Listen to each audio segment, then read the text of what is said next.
مات کړم نه ماره ماته کړې نه یې مات کړم نه ماره ماته کړې اندېښنو مې زیاتي لاره ماته کړې نه یې مات کړم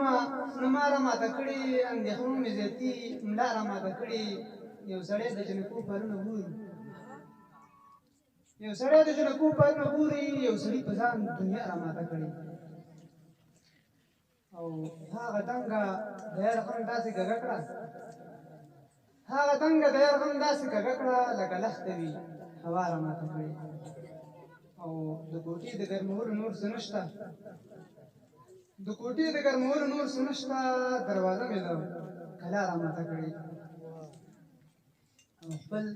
تصویر مې پکې تت دی بهسودواله خپل تصویر مې پکې تت دی بهسودواله آینه مې د زړه چا را ماته کړې د ټولو راغلو مېلمنو کلیوالو ته سلامونه او نیکې هیلې وړاندې کوم هیله ده چې ښه اوسئ ځینې ورونو د شعرونه خو ډېر ښه مو ویلې خو غوښتنه ما هم شوې ده یو شعر چې تا ته په دې غونډه کې ووایه شاید ختمه کړي چې بیا نه توره پورته شي نه سر په وینو رنګ شي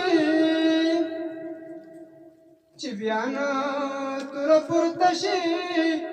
نه سر په وینو رنګ شي باداره دغه جنګ دی د وطن اخر جنګ شي چې بیا نه توره پورته شي نه سر په وینو رنګ شي باداره دغه جنګ دی د وطن اخر جنګ شي باداره دغه جنګ دی د وطن اخر جنګ شي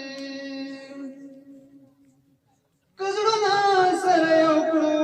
او لاسونه سره ورکړو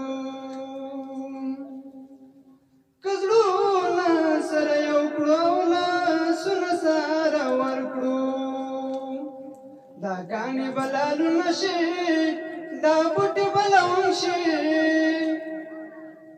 دا کاڼي به لالونه شي دا بوټي به لونګ شي باداره دغه جنګ دی د وطن اخر جنګ شي چې بیا نه توره پورته شي نه سر په وینو رنګ شي باداره دغه جنګ دی د وطن اخر جنګ شي تر څو به دوی په کلي کلي ګرځي دا به وایي تر څو به دوی په کلي کلي ګرځي دا به وایي چې دا مینه دې ورانه شي او هغه کور دې ړنګ شي چې دا مینه دې ورانه شي او هغه کور دې ړنګ شي باداره دغه جنګ دی د وطن اخر جنګ شي چې هر ځل مې مو جنګ ته هڅوي نو ورته وایي چې هر ځل مې مو جنګ ته هڅوي نو ورته وایي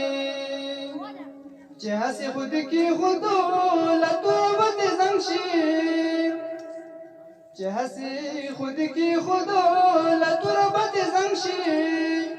باداره دغه جنګ دی د وطن اخر جنګ شي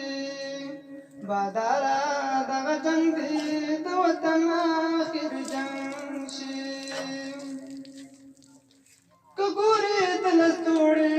به یې سور خنجر راوځي که ګورې د لستوړې به یې سور خنجر راوځي درویشه چې روان در سره کوم سړی په څنګ شي درویشه چې روان در سره کوم سړی په څنګ شي باداره دغه جنګ دی د وطن اخر جنګ شي چې بیا نه توره پورته شي نه سر په وینو رنګ شي باداره دغه جنګ دی د وطن اخر جنګ شي باداره دغه جنګ دی د وطن اخر